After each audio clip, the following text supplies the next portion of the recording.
Ian, you're fast becoming a beloved voice at Abe's Wallet as people get to hear your insights into the industry and give us really good equipment for how we can navigate with this world that is such a black box to most of us. I mean, we kind of enter the world of auto stuff when we have to, and we feel at a massive disadvantage. We kind of get out with our car and made it through that, and then we hope to not interface with that world again for several years. So having some intelligence is a great help. So I appreciate you giving us more of your time. Hi, I'm Steve. For nearly 30 years, I've been a pastor and disciple maker, and what I really love doing is helping guys be better followers of Christ and better leaders at home.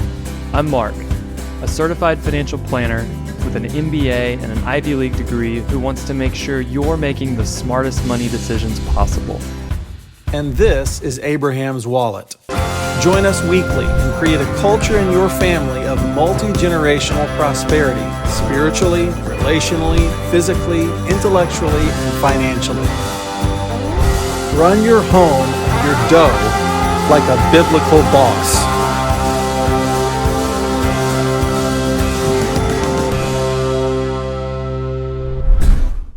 Ian, it's good to be with you again. I see you're still in paradise. Yeah, somebody's got to do it. I can't even look at you without thinking there you are in Hawaii, and what we're hearing stateside is these reports of these fires in Hawaii. And you were just telling me before we started recording that from where you sit, the problem is much bigger than we think it is. Would you give us a little local man's insight? Yeah, for sure. On Tuesday, there were kind of three main locations that had fires, but the real big one that got out of control was over in Lahaina. And I think this is one of the weird instances where the media isn't portraying it as bad as it actually is. And Wow. I think, there's a couple factors that go into it. One of the big ones, I think, is the lack of internet and cell service has created, or not created, but not allowed the social media ripple effect to occur. And so people aren't able to post about and show videos and pictures of what's actually going on. There's a couple floating around. But what you're not hearing yet is the stories and just some of the horrific stuff that's transpired. It's very faceless to us right now.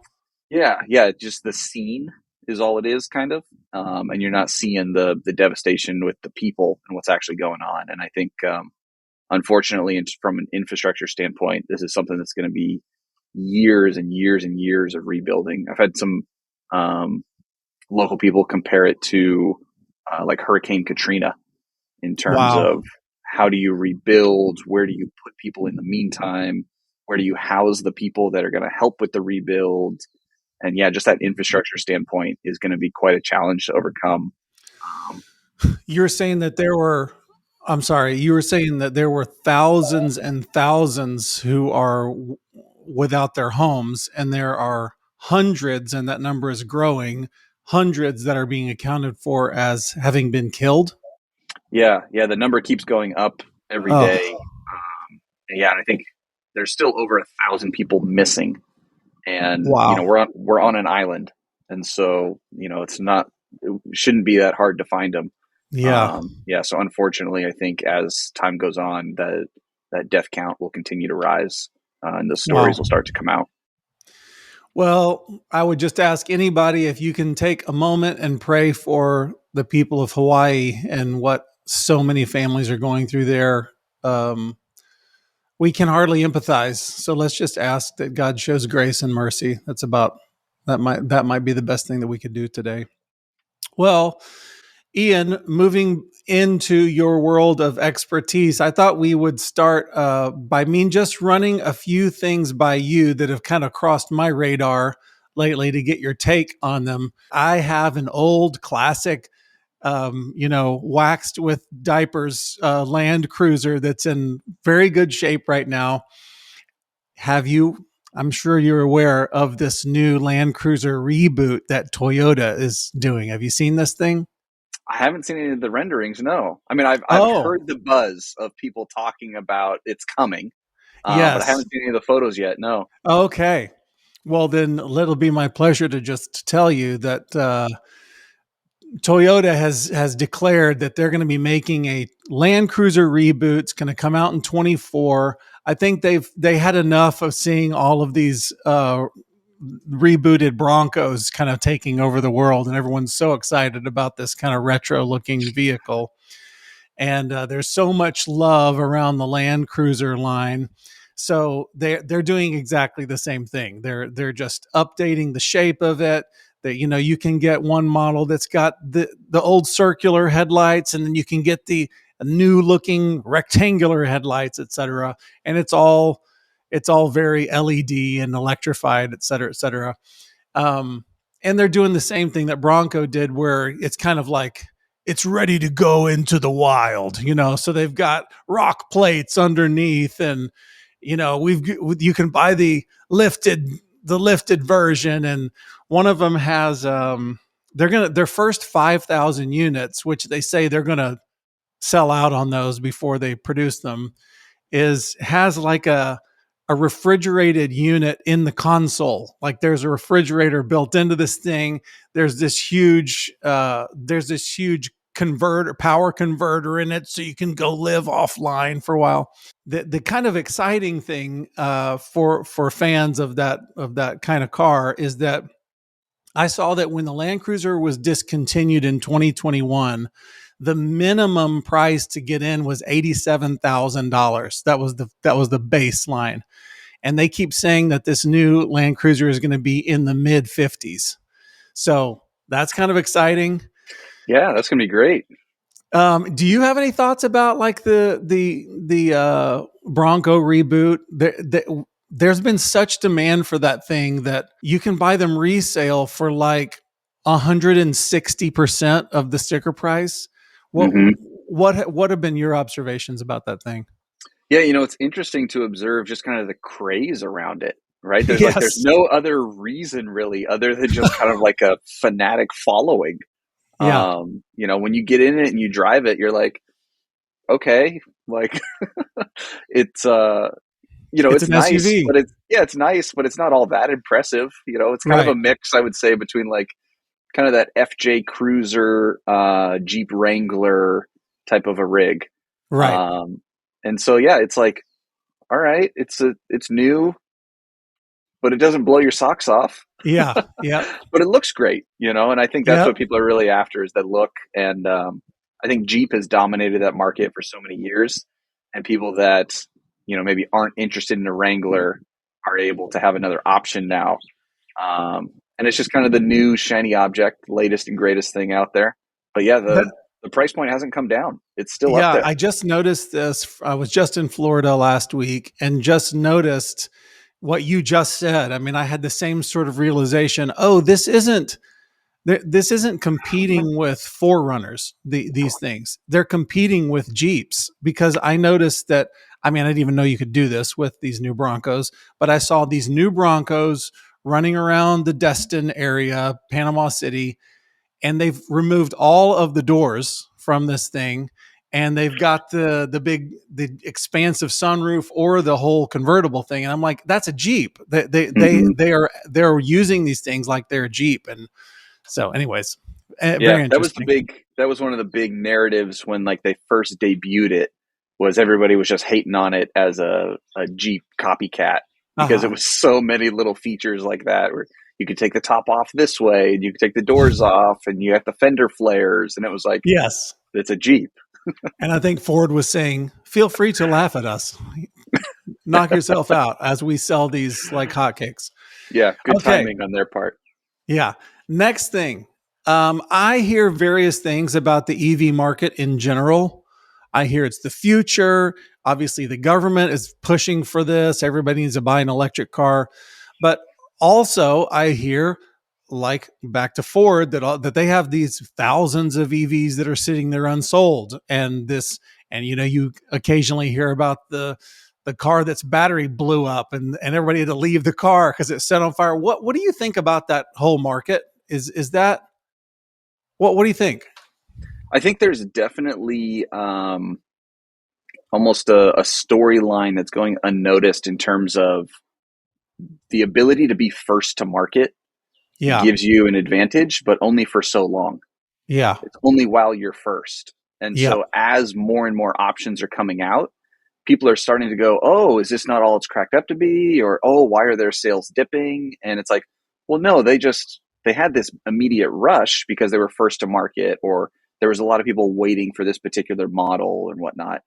But now it's kind of leveled out because all those people got their car, and the people who are on the fence, I don't think have seen enough reasons to tip and say, oh yeah, this is something that I want to do. And the tax credit thing, is getting some people to tip, but then Yes. they're taking that away. And so then some people are backing off of it.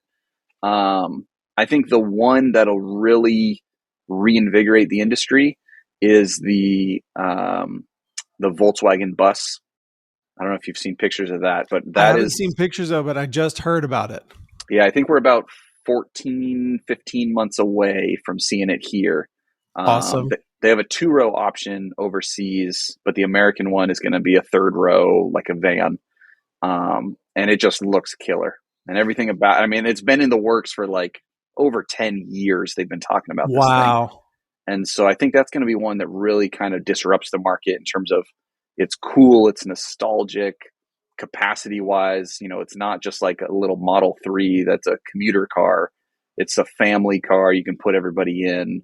And I think it'll kind of make electric cool Gotcha. in a Yep. different segment than how Tesla does. That Right? makes Tesla sense. has its own following of why Yeah. electric's cool.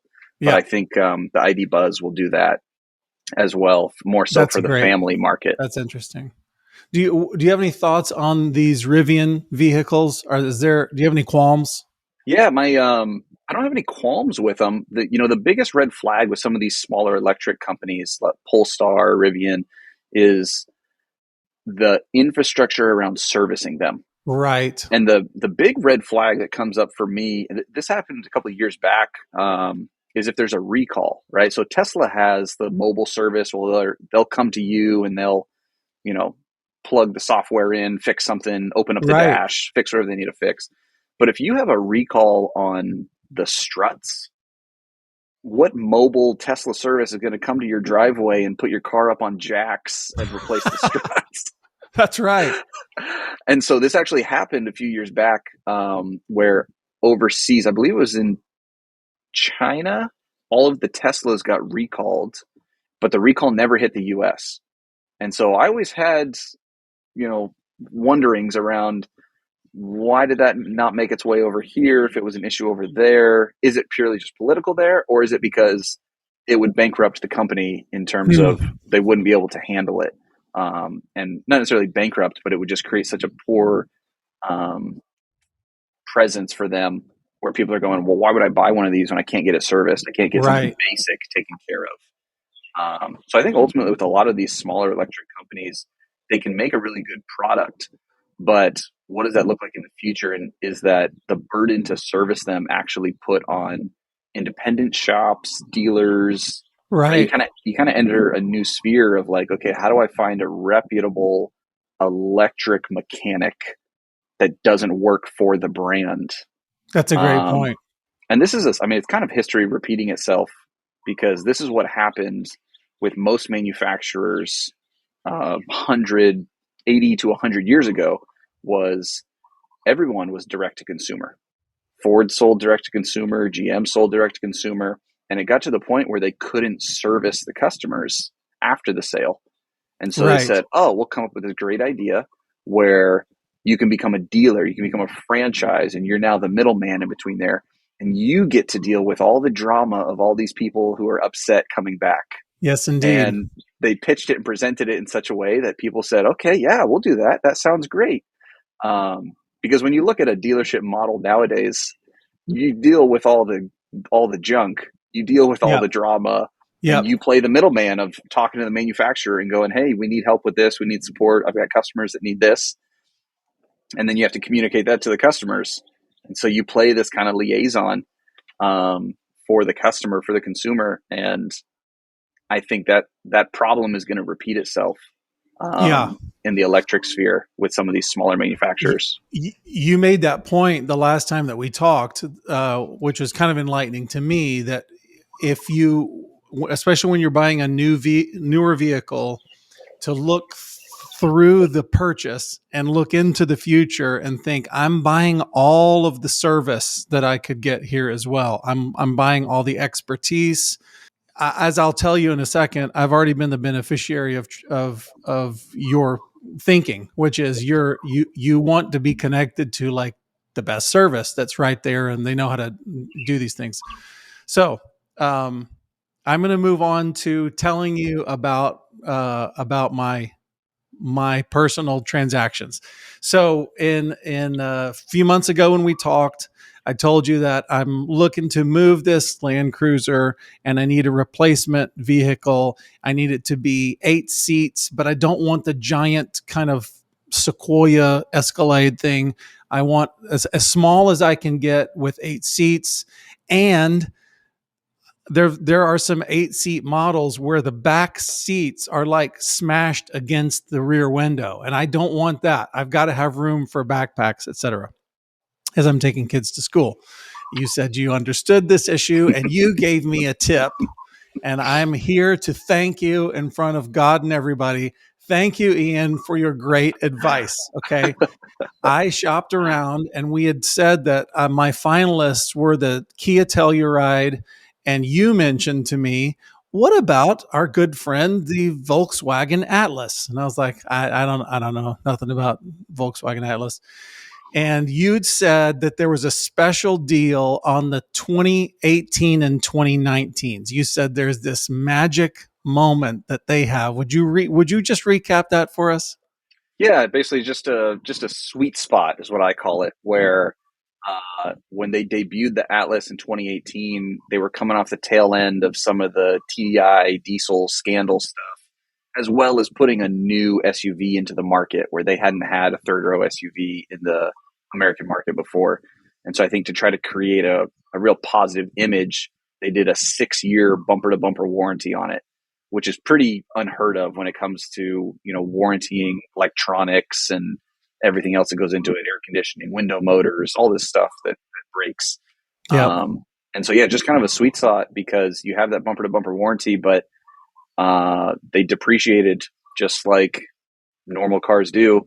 And it was pre-COVID, so you didn't have some of these crazy demand issues and lack of supply. When they debuted, they did pretty well. And so Volkswagen, fortunately, was producing them in the US in Chattanooga. And so they were just pumping them out. So there's plenty of them out there. And, it's typical buying cycle is 3 to 5 years. And so people are starting to get bored of them or want something different. So there's some out there to be found. Yes. And you mentioned this 6-year thing. And then there's this magic thing that happens if you get their official certified pre-owned the CPO vehicle. CPO, yeah. They'll extend it another 2 years. They'll tack on some more. And which is absurd. I always like to take the math and make it in today's years, right? So if you go, okay, so that gives you essentially 8 years from when it was brand new. If you have the 6-year plus the 2 more. So if we go, okay, right now it's 2023. So if we had a 2015, it's still fully insured, warranted, just like the day it was you drove it home. Yes. And I don't know if you said this. I don't know if you said this when we talked, but I didn't hear it until I'm sitting down with the sales guy and I'm talking through this. And I think I told the sales guy a couple things he didn't know. He's like, oh, really? Okay. But then he did tell me now that that warranty, it begins that like 7-year window begins when they sell it the first time. Thinking, oh, and so he looks up the records. Oh, well, this thing wasn't sold until February of 2020. Okay. So all that to say, I now have myself a 2019 Atlas that seats 8 very comfortably. I can't believe how much room there is in there.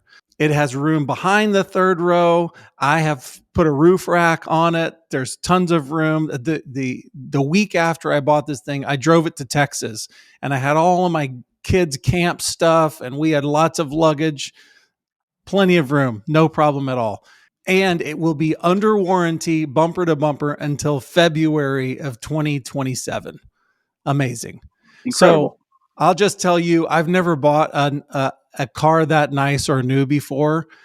It's kind of still, I still feel like I'm kind of in a rental car because there's nothing wrong with my car. There's nothing, I can't believe there's nothing to do on it. And to think to myself, nothing's going to go wrong for 4 years. That's going to stay wrong because it's going to get fixed immediately. And I'll tell you this as a promo for everybody, and another, I wish you were near and I could hug you. That warranty has already saved me over $4,000. So there was something, when I came back from Texas, I had a check engine light on, and I noticed, especially when I was in reverse, when I turned the wheel very dramatically, there was like a clicking sound in the steering column. Took that in. They said, we need to replace this whole thing, this whole assembly in the steering column. It cost me $0, so I signed it with $0. But I saw the invoice, that's their internal invoice. It was $3,300 to do that. There, and the check engine light was like some computer thing that needed to be updated. And then about 2 weeks ago, and I'm told that this is pretty common among Volkswagens, my window switch on the driver's side, it just failed. Like it stopped. It didn't do anything. Took that in. That was another $400. So it's perfect. Everything's perfect. And it's like driving a brand new car. I'm just so pleased. Just to throw the numbers by you, I found one. I didn't get the exact detail package that I want. I didn't get my dream color. And the black wheels look pretty Baracus, but I didn't get the black wheels. What I did get was I found a 2019 with 20,000 miles on it. So I think I'm probably going to be using that warranty right up till February of 2027.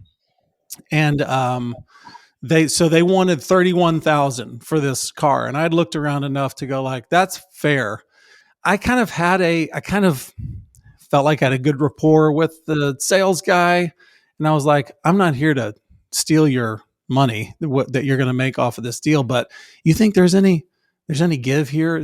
Would I be wasting my time to ask you to go to your manager and see if we can get this for less? And he was like, between us, they're not going to take off.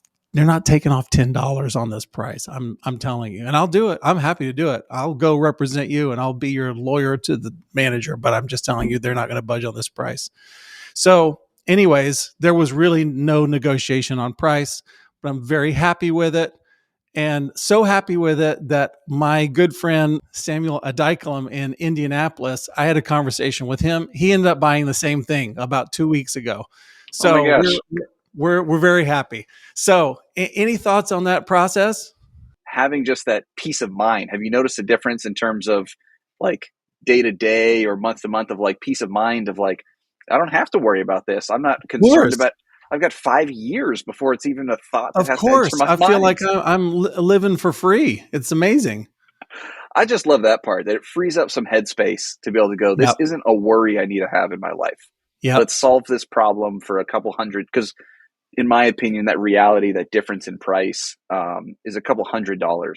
And so it's like, whether it's monthly or yearly or whatever, it's like, it's worth it to solve that peace of mind issue. Because whether you're driving it or your wife is driving it, you're not getting those phone calls of, oh, it didn't start this morning, or, that little thing in the back of your mind of, it's making this noise. I don't know what that noise is. I don't know how to find out what that noise is. Do I become a YouTube, Google expert and try to diagnose this thing myself? It's not a battle I want to fight. It's such a silly little thing, but it illustrates your point. I put something in the trunk sometime this week, and I'm pressing that button. So I've got the automated hatch, right? I just press a button. I don't have to do anything. And there's some computer that drives this thing up.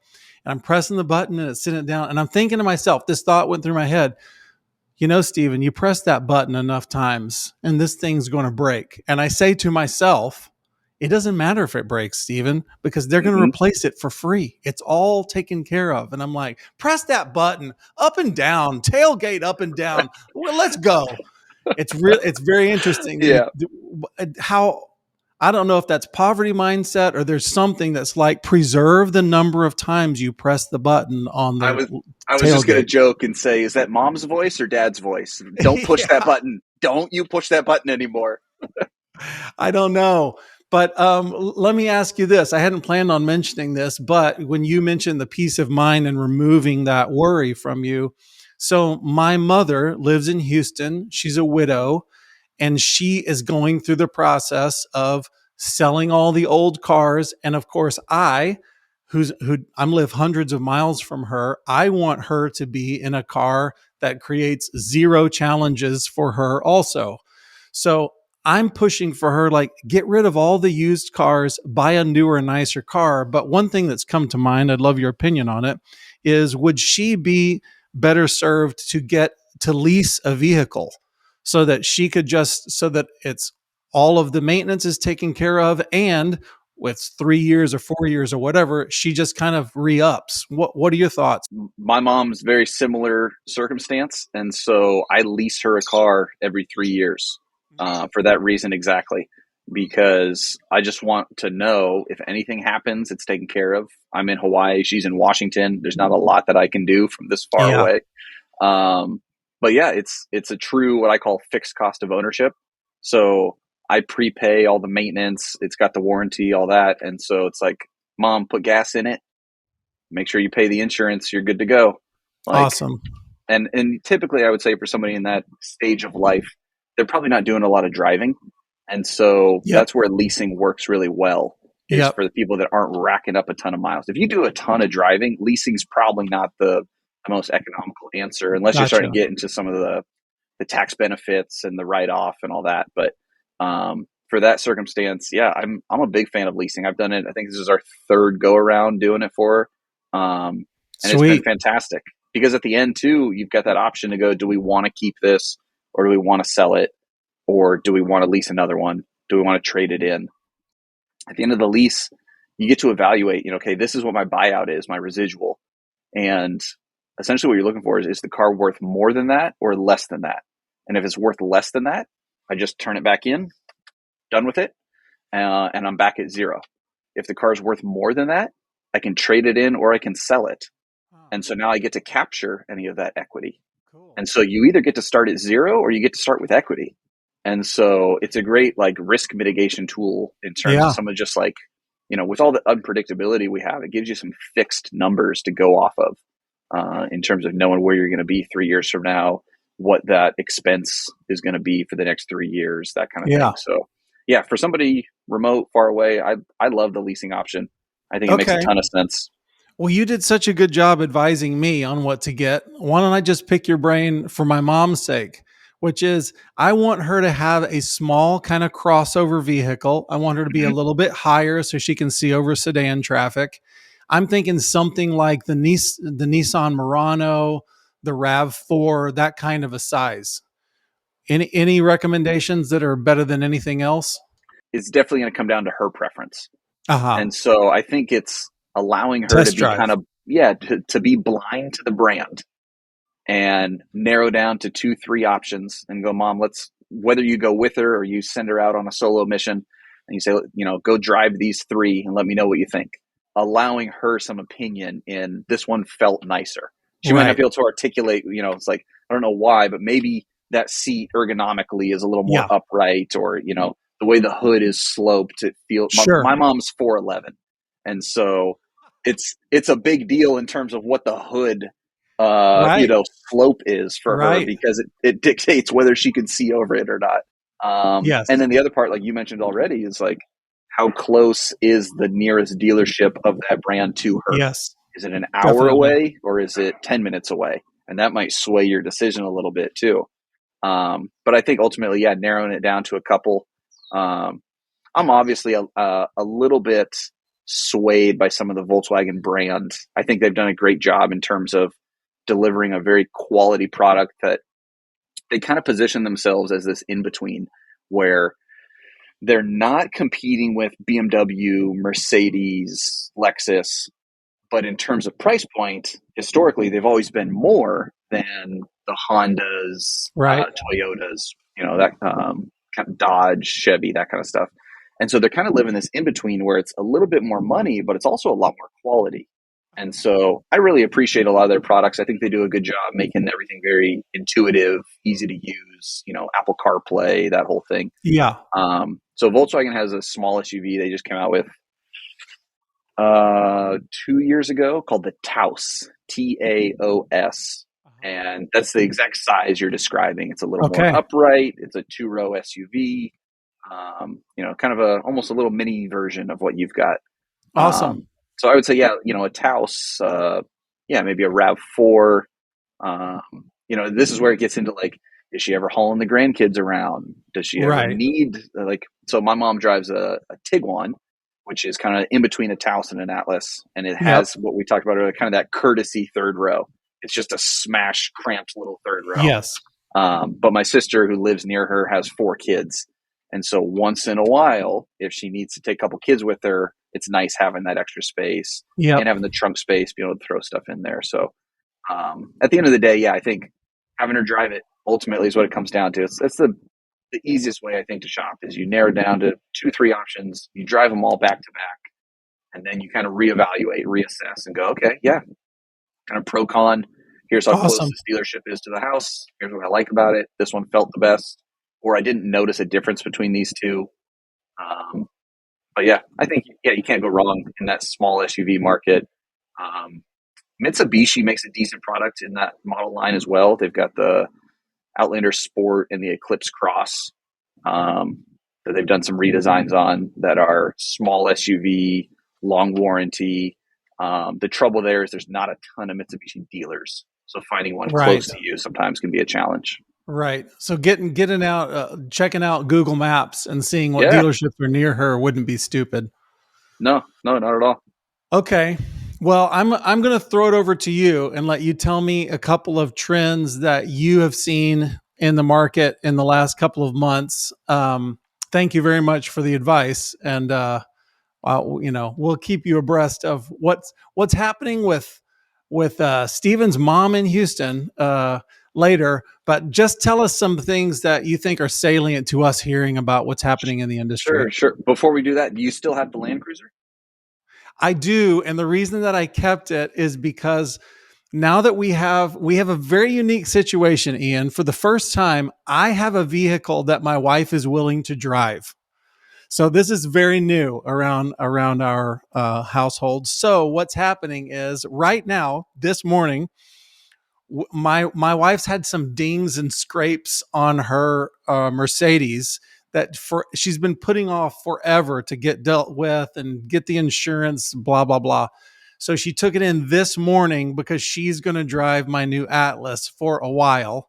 And while her thing is getting cleaned up, after her thing gets cleaned up and we have 2 fabulous cars, that's when the Land Cruiser goes away. But I think, unless I'm just a fool, I think I'm going to make a pretty close to even swap on what I'm going to get for the 97 Cruiser. I think it'll be around 30,000. So I think it'll be pretty close to what I paid for the Atlas. So we shall see. Yeah, that'll be great. All right. So to answer your question in terms of what has come up in the past few months, I was reviewing some of the stuff that we talked about before, and I think the biggest change that I've seen is what I would call kind of this looming, I think it's already here in some ways, but I think it's about to get a lot worse. And I would call it a negative equity epidemic, where people who have purchased cars in the past few years, depending on circumstance, whatever supply, demand, ended up paying X and their car is now worth Y. And they're wanting to make a change, but they've only paid it down this far. And they now have to account for an extra $8,000, $10,000, $15,000 in negative equity. And so it's going to create a real pinch in terms of buyers that want to buy, dealers that want to sell and banks that won't say yes. And it's going to put a lot of people in a tough situation where I think we're going to see a lot of defaults go up. That's a trend we're already seeing, where repossessions are starting to increase. And some people are doing it tactically. Some people are going, well, instead of paying the $15,000 negative equity, I'm just going to let this one go back to the bank. Right. And so, yeah, I think it's something that people haven't experienced depreciation at this rate before, and or they've been spoiled by the lack of it for the past few years. Right. So the market was burning hot since COVID, right? And Mm-hmm. it's there's indicators that it's cooling somewhat, right? Yeah. So what's the tactical move for any of our listeners? If you made a purchase that really stretched you and you need to get all the value out of it, is your recommendation, well, keep maintaining that thing and expecting to have it a couple more years than you otherwise would? Yeah, it's like there's kind of two ways to solve the equation. Is if you need to make a change right now, you have to be prepared potentially to cover some of that negative equity via down payment, or you got to try to kind of wait for the payoff and the depreciation to meet back up again. Right now, there's a big disparity between those two, and at some point they'll catch back up, or they'll at least get closer. So that's just a waiting game. So if you're able to wait, sure. I mean, that's always the recommendation, is like, yeah, drive it to that point where it reaches its, most viable minimal life usage kind of deal, and drive it until that point, and then get a new one and start the cycle over again. Because really what you're looking at is like, I just had this conversation with our neighbors, like, people shop by price and not necessarily price and exit. So you might buy a truck for $30,000 that in 5 years is worth 15, Right. but you could also buy a truck for $40,000 that in 5 years is worth 35. Yep. And so which one actually cost you more? At the end of the day, some of it kind of similar to what we talked about before. Some of it comes down to, is this a need purchase versus a want? And when you've got a, $8,000 difference in negative equity, do you really want that new one? Like, do you really want to pull that trigger, or could you gut it out for maybe another 2-3 years, and hope that it catches up? So that combined with, and this might be our second point, but interest rates just keep rising. And, right now it's making it where, I guess kind of along the same lines of someone who bought a car, $40,000 car, but it had a 0% interest rate, or it had a 2.9% interest rate. And for them to go buy that car today, that car is $50,000 and it's got an 8% interest rate. That's very different math in terms of looking at what that monthly payment is. But the other part is that $40,000 car depreciated, because now, again, just from a supply and demand standpoint, as the new cars are becoming more and more available, because new car availability dictates used car depreciation or price. Whoa, say that again.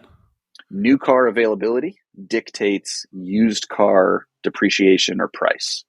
Okay, right? Unpack that. There's substitutes, right, to use economic terms. So if someone's shopping for a new car, they're going to go, well, how much would this cost me used? And vice versa. If they're shopping for the used car, they're going to go, well, how much would this cost me new?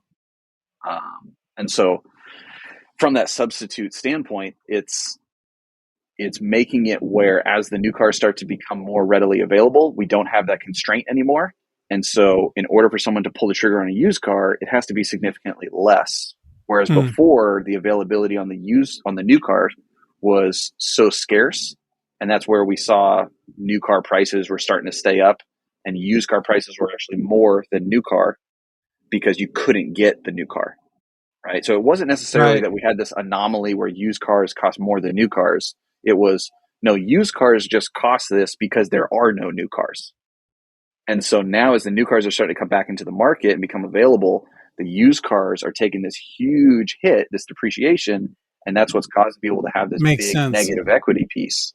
Makes sense. So, yeah, it's creating quite a conundrum for the shopper today, who, getting back to this interest rate deal, is that their last experience was the car cost this and it had, this interest rate. And they come in today and the car costs this and it has this interest rate. The other piece of it is, well, last time I traded my car in, I didn't have to put anything down. Well, this time when they come to trade their car in, the bank's going to require them, just to get to a loan to value percentage, is going to require a certain amount of down payment based on their previous payoff and their trade in value. Right. And there's going to be some consumers that are going to be bewildered by that. Well, I've never had to do this before. Well, I've got good credit. Why should that matter? And we're seeing it as well with some of the more like lower tier new buyers, right? That are just entering the game, maybe early 20s. This is the first time they're financing a vehicle. Yep. Kind of one of the go-to metrics in terms of financing is typically most lenders that have some kind of first-time buyer where they will finance someone who's never financed a car before. They'll typically finance around 100% of the value of the vehicle, as long as it's less than $20,000, $21,000, maybe $22,000. But $20,000 is an easy number. So if you go, okay, if we can get to a $20,000 loan amount on a $20,000 vehicle, so that means you can't trade in something with big negative equity or any negative equity. Right. They can probably get a loan on that. But what's happened is that car that used to be $20,000 back in 2019 is now, peak COVID, that car might have been $32,000. It's come down now to where maybe that car is 27 or 28. It still hasn't gone all the way back down to where it was pre-COVID. Okay. But what's happened is the banking programs haven't grown with the prices. And so consumers are having to go down in quality of vehicle to still fit the parameters to get a loan on it. We talked about this a little bit earlier, but it's essentially inflation, right? That's The only variable that hasn't changed is people's income. So when a bank is looking at a PTI, a payment to income ratio, they're going, well, the car has gone up in value this much, just based on supply and demand. The payment is this much. The interest rate has gone up. So actually the payment's this much, but your income hasn't changed. So you still only qualify for a payment down here. And so in order to make the math work, it just kind of comes down to algebra, right? In order to make the math work, you have to buy a car that costs $12,000, not $27,000. And what's the magic PTI that banks are looking for? It's going to be real subject to each lender and each credit score, right? Because you can have someone who's never financed a vehicle, but has maybe some student loans or some credit cards or something where they've shown they have a repayment history. And then you have some people who've never paid anything. We call them pure zeros. And then we have some people where they maybe have had the opportunity to pay and have not, and they still have never financed a car before. So there's a lot of different variables that go into that. So we see 10% PTI, 12, 13, 14 on some of those like first time programs. And then obviously as credit and repayment history gets better, those numbers go up. Yeah. Wow. Tons of great information again from you, Ian. We've run out of time, but man, you're such a fount of helpful, really practical knowledge. I'm so grateful for your time, and I don't know if this is good news or bad news to you, but I don't think this will be the last time that we talk because there's so much happening in that market, and as we've said before, it's a market that everybody has to deal with from time to time. And anyways, I really appreciate your expertise. It's been great to talk again. Yeah, absolutely. It's fun getting to chat with you about this stuff and hopefully get some helpful or useful information out there. Absolutely. Hey, if you liked this content, be sure to like it and subscribe and share it with somebody. And remember, no matter how you're doing in leading your family, God's love for you is huge and His grace is greater.